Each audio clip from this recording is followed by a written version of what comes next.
Welcome to your channel change insight. Sanatan Dharma में साल में 4 बार नवरात्रे आते हैं।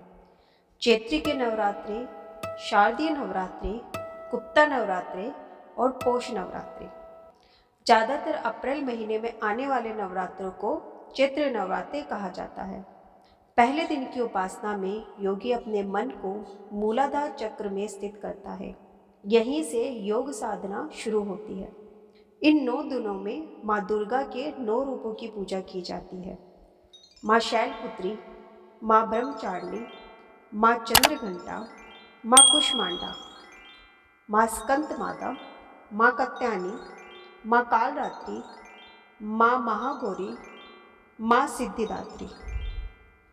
इन 9 दिनों में माँ दुर्गा के 9 रूपों की पूजा की जाती है, इसलिए उन्हें नवदुर्गा भी कहा जाता है। दुर्गा माँ के पहले स्वरूप को शैलपुत्री कहा जाता है। शैल का मतलब होता है पर्वत, इसीलिए उन्हें शैलपुत्री कहा गया। शैलपुत्री माता का पहला जन्म प्रजापति दक्ष की कन्या के रूप में हुआ था। पहले जन्म में माता का नाम सती था। उनका विवाह महादेव शंकर से हुआ था। एक बार प्रयाग में सभी ऋषियों ने इकट्ठा होकर एक विशाल यज्ञ का आयोजन किया। उस यज्ञ में देव ऋषि, देवता, साधु संत, सभी महान ज्ञानी प्रधाने। उस यज्ञ में भगवान शिव और माता सती भी आए और सभी ने उनकी स्तुति करी। शिवजी जी की आज्ञा पर सभी ने अपना स्थान ग्रहण किया। प्रजापति दक्ष भी आए।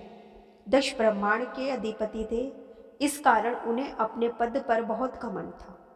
क्योंकि दक्ष ब्रह्मांड के अधिपति थे, इसलिए सभी ऋषियों और देवताओं ने उनकी स्तुति करी।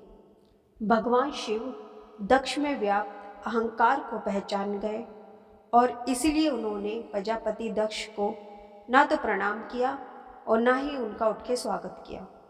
इस बात पर दक्ष को बहुत क्रोध आया। दक्ष ने शिवजी को अपशब्द कहे और श्राप दिया।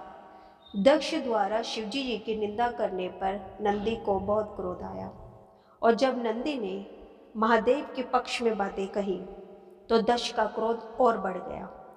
उसने नंदी समेत सभी रुद्रगणों को देवों से बहिष्कृत हो जाने का श्राप दिया। नंदी ने भी क्रोध में आकर दक्ष को श्राप दिया कि उनका मुख बकरे के समान हो जाए। महादेव ने नंदी को समझाया कि तुम परम ज्ञानी हो, तुम्हें क्रोध नहीं करना चाहिए। तुमने बिना कुछ जाने प्रजापति दक्ष को श्राप दे दिया। सत्य तो यह है कि मुझे कोई श्राप छू भी नहीं सकता। इस घटना के बाद क्रोध में दक्ष वहां से चले गए और शिवजी जी के प्रति उनकी ईर्ष्या बढ़ती चली गई। कुछ समय पश्चात दक्ष ने कनखल नामक तीर्थ पर बहुत बड़े यज्ञ का आयोजन किया। यह यज्ञ स्थल स्वयं विश्वकर्मा द्वारा बनाया गया था। इस यज्ञ स्थल पर 88,000 ऋषि एक साथ हवन कर सकते थे। दक्ष ने सभी देवतागण, ऋषि मुनियों को बुलाया, लेकिन भगवान शिव को आमंत्रित नहीं किया क्योंकि वह कपालधारी हैं और सती उनकी पत्नी हैं, इसलिए वह कपालधारिया हूँ। इसलिए दोनों को बुलाना प्रजापति दक्ष ने अनुचित समझा। जब माता सती को पता चला तो वह शिवजी के पास गई।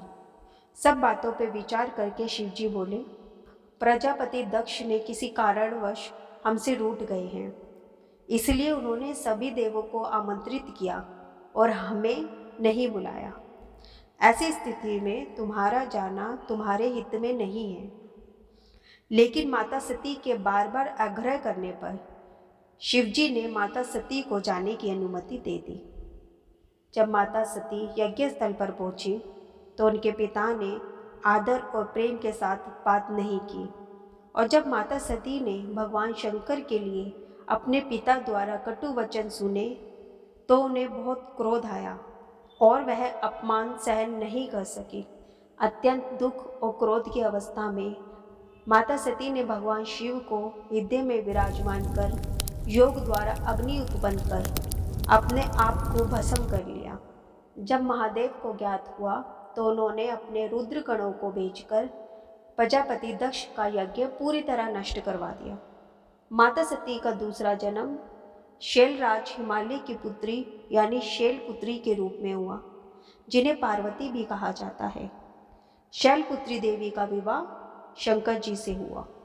पूर्व जन्म में सती के रूप में शिवजी जी की पत्नी थी। ऐसा माना जाता है कि माँ शैलपुत्री की पूजा करने से यश, कीर्ति और धन की प्राप्ति होती है। आपने मेरी इस वीडियो को शुरू से अंत तक देखा, उसके लिए धन्यवाद। Please do like, share and subscribe.